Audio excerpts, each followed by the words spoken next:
recherchez une école de référence pour une double formation universitaire et professionnelle de qualité? Voici l'opportunité à ne pas rater. L'École supérieure d'administration, d'économie, de journalisme et des métiers de l'audiovisuel ESAE vous offre des programmes d'enseignement en licence et en master orientés vers l'emploi qui font d'elle une référence à travers les filières de l'administration générale et territoriale, l'administration du travail et de la sécurité sociale, droit, diplomatie et relations internationales, administration hospitalière, universitaire et intendance, journalisme et métiers de l'audiovisuel et toutes les filières des sciences de gestion. Une seule adresse, www.esae.bj. Rendez-vous dès maintenant sur nos campus ESAE Bedjromende au numéro 90 93 65 21 ou au numéro 98 98 14 00. Paracourt sur le numéro 52 46 12 12. Aboumé-Calavi au numéro 52 88 44 44. Akpakpa au numéro 52 88 33 33. ESAE, l'excellence à un nom. Le bulletin matinal d'information avec vous, Nasrine Fatoumi, bonjour. Merci d'être là. Bonjour à Waneldou. Bonjour. Merci d'être là pour la page des sports. On démarre le bulletin matinal d'information avec Nasrine Fatoumi qui nous présente ce bulletin matinal d'information sans transition. Amis internautes, bonjour, bienvenue dans ce bulletin matinal d'information. Double sanction prononcée à l'encontre de Oswald Omeki, l'ancien ministre des Sports béninois, a été suspendu puis destitué de ses fonctions au sein de son parti, l'Union progressiste Le Renouveau. Cette double sanction provisoire a été décidée par la direction exécutive nationale à l'issue de sa session ordinaire tenue le 26 février 2025. Au thème de cette réunion, la direction exécutive nationale a décidé également de solliciter l'autorisation de la haute direction politique du parti à l'effet d'engager une procédure disciplinaire contre l'ex-patron des sports béninois. Après la veille funèbre pour rendre hommage à feu Yves Chabi Kouaro, désormais ex-ministre des enseignements secondaires techniques et de la formation professionnelle, il s'est tenu le samedi 1er mars 2025 à la cathédrale Saint-Pierre et Paul de Parakou une messe corps présent en l'honneur du disparu officié par Monseigneur Pascal Nkwe, archevêque de Parakou. Retour sur cette cérémonie d'enterrement avec une équipe de la rédaction de ESAE TV Parakou.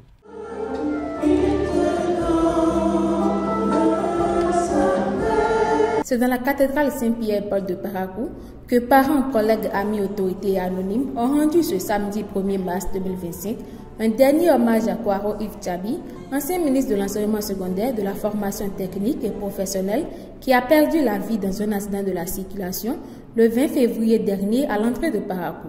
La douleur était palpable sur les visages, mais l'espoir demeure qu'il repose en paix au regard des nombreux témoignages poignants, saluant unanimement son humilité, son dévouement et sa générosité. Il n'est certainement pas opportun, dans des situations tragiques, de commencer par dire, par exemple, il aurait dû ne pas voyager. Il aurait dû voyager avec telle personne plutôt qu'avec telle autre. Devant le mystère de la mort, c'est le silence et la contemplation qui s'imposent. Remettons donc tout au Seigneur. Il est le Dieu de notre espoir. Mais ces paroles de Ben Sira le sage ne sauraient être prises avec angoisse. C'est plutôt une invitation à renforcer notre relation avec le Seigneur, si peu que dure notre existence. Le plus important est que notre existence soit vécue dans une attitude filiale envers Dieu, une attitude d'enfant aimé, comme nous y invite l'Évangile. En ce moment de deuil et de profonde douleur, membres du gouvernement, familles et autorités locales n'ont cessé de louer les qualités du défunt et souligner l'empreinte indélébile qu'il laisse derrière lui. Mesdames et messieurs, appelé à servir la nation le 25 mai 2021 au poste de ministre des enseignements secondaires, techniques et de la formation professionnelle, Yves Kouaro Chabi a assuré ses hautes charges avec un état d'esprit pacifiste, positif et optimiste. Son sens aigu du devoir, de l'écoute, du travail collaboratif, de l'obligation de résultat, de la co-responsabilité, de la nécessité du travail en équipe, sa sociabilité et sa grande humilité lui ont permis, dans la discrétion, sans tapage ni exhibition, de relever les grands défis, de solutionner la plupart des grands problèmes qui hypothéquaient le fonctionnement harmonieux du ministère dont il avait la charge.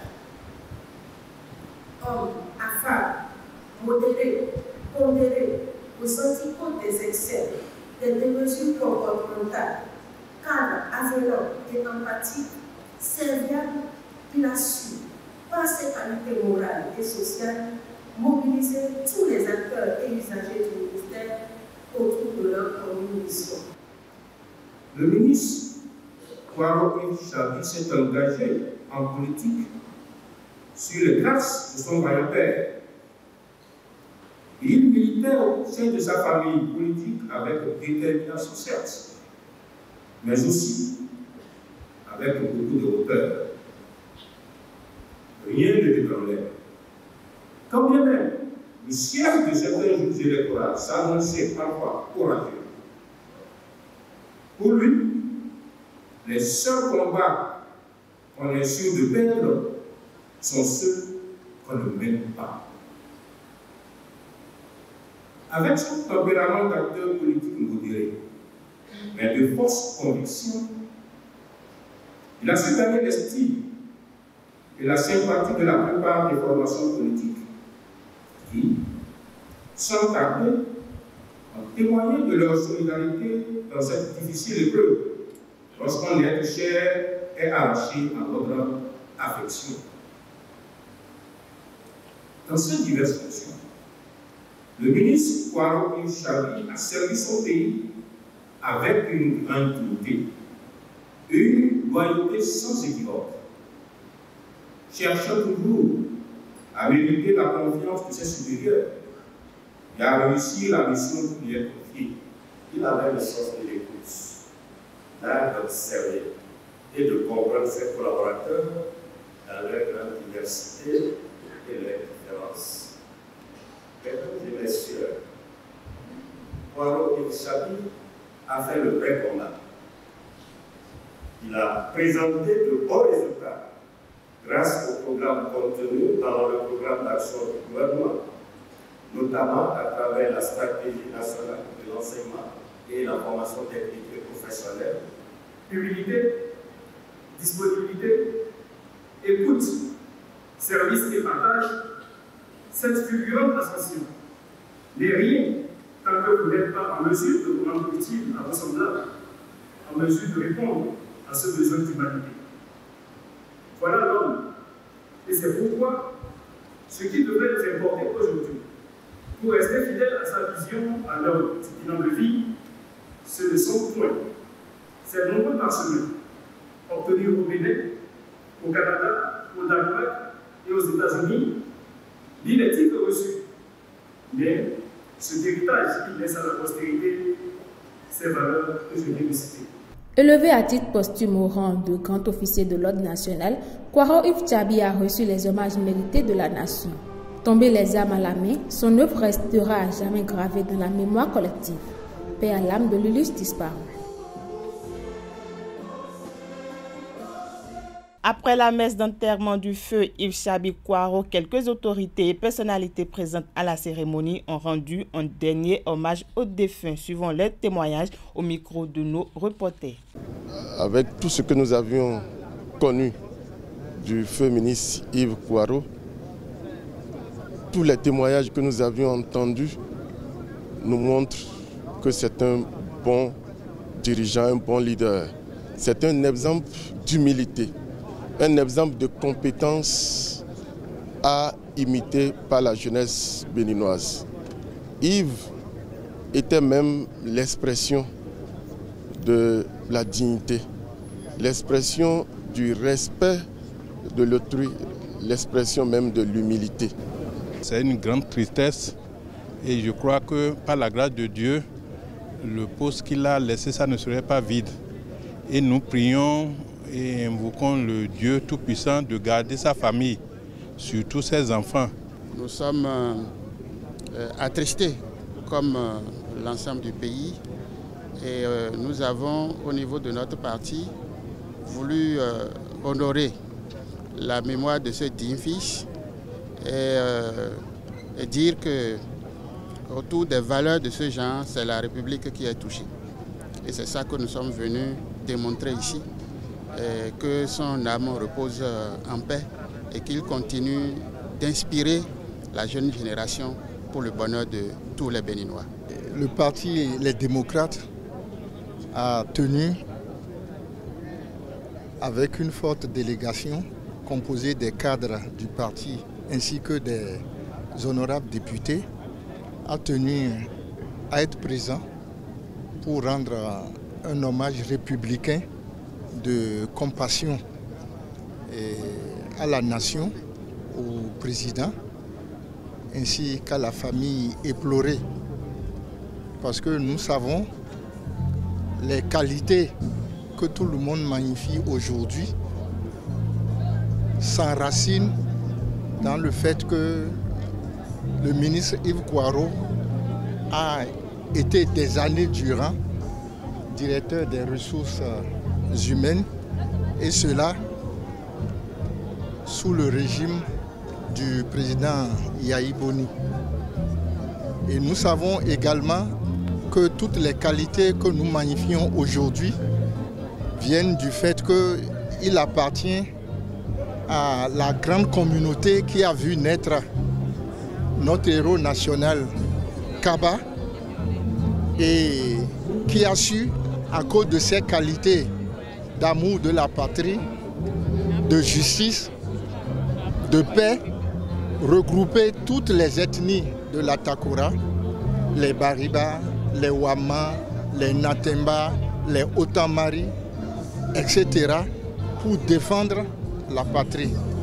Donc à partir de ce moment, tous les ressortissants de ces peuples, dans leur vie quotidienne ou bien dans leur accession aux hautes fonctions de la nation, se doivent de transmettre, de faire connaître ces valeurs-là et de les transmettre aux générations à venir. Donc c'est le contexte qui a vu naître Yves Kouaro, qui lui a donné ces qualités-là, qui sont celles de sa communauté, en définitive celles du peuple béninois. C'est pourquoi nous lui rendons un hommage républicain de compassion et souhaitons que ces valeurs-là soient incarnées, transmises aux générations futures. Parce que c'est ainsi que notre pays peut se construire dans la paix, la justice, la démocratie. Qu'il repose en paix, qu'il repose éternellement en paix. Dans un autre registre à présent, le Centre international de formation à l'expertise comptable a reçu ses étudiants et parents d'étudiants pour une journée porte ouverte. L'occasion a été également saisie pour présenter le nouveau siège de l'institution. Le film de la cérémonie dans ce reportage signé Francis Olafahami et Setonde Larios à Dagbenon. Le Centre international de formation à l'expertise comptable a ouvert les portes de son nouveau site à ses étudiants et parents d'étudiants. L'objectif, présenter le nouveau visage du CIFEC Bénin. Comme on dit, un corps sain dans un esprit sain, donc c'est très important de mettre tout à disposition des étudiants. Lorsque l'étudiant est confortable, les résultats suivent. Et ça, c'est prouvé. C'est prouvé. Donc c'est pour cette raison que nous avons décidé rapidement de ne pas même attendre en début d'année pour offrir ce siège aux étudiants. Et nous avons décidé de l'offrir dès maintenant, c'est-à-dire ce 1er mars-là. Un nouveau visage qui non seulement plaît aux futurs locataires, mais constitue une source de motivation pour de meilleurs résultats. Ce facteur va nous permettre de nous donner plus dans le travail et c'est une joie pour moi, contrairement aux conditions qu'on vivait dans l'ancien établissement, surtout dans ma salle. Ceux qui sont passés savaient qu'il avait une chaleur extrême. Maintenant, nous sommes dans un lieu espacé, aéré, avec des climatiseurs partout. Pour les parents d'étudiants, le nouveau CIFEC répond à leur ambition d'offrir à leurs enfants un excellent cadre d'épanouissement. Occasion pour eux de promettre aux étudiants ainsi qu'aux membres de l'administration du CIFEC leur accompagnement. Mon épouse me disait qu'elle est passée ici hier et que c'était magnifique. Bon, moi j'aime tout ce qui est beau. Et quand je suis rentré, j'ai déjà vu les marques de la beauté, de la bonne finition. Et je suis très content du cadre. Lorsque vous étudiez dans un bon cadre, c'est un facteur de motivation. L'année passée, c'est 100% Cette année aussi, c'est 100% et que Dieu vous guide et que son esprit vous éclaire de jour en jour pour que vous puissiez aller toujours de l'avant. Cette cérémonie inaugurale a été ponctuée par la bénédiction des différentes salles, des séries de prières, buffets et cocktails offerts aux invités. Hors de nos frontières, pour finir, sur instruction de la conférence des chefs d'État et de gouvernement de la CEDEAO, le président de la commission de l'organisation, Dr Omar Aliou Touré, a déployé une mission politique en Guinée-Bissau du 21 au 28 février 2025. Cette mission menée en collaboration avec le Bureau des Nations Unies pour l'Afrique de l'Ouest et le Sahel avait pour but de soutenir les efforts de dialogue entre les acteurs politiques et les parties prenantes nationales afin d'aboutir à un consensus sur une feuille de route pour la tenue des élections inclusives et pacifiques. Durant leur séjour, la mission a rencontré le président de la République, Umaro Sissoko Embalo, ainsi qu'un large éventail d'acteurs politiques. Toutefois, la mission sous pression politique a été contrainte de quitter précipitamment le pays ce 1er mars 2025. Voilà, amis internautes, c'est tout pour le bulletin matinal d'information de ce lundi matin. Merci à vous, Nasrine Anike Fatoumi, pour votre présentation du bulletin matinal d'information. On vous retrouve à 19h pour la grande édition du journal télévisé sur EZAE TV. Place à présent à la présentation de Anel Dou de la page des sports.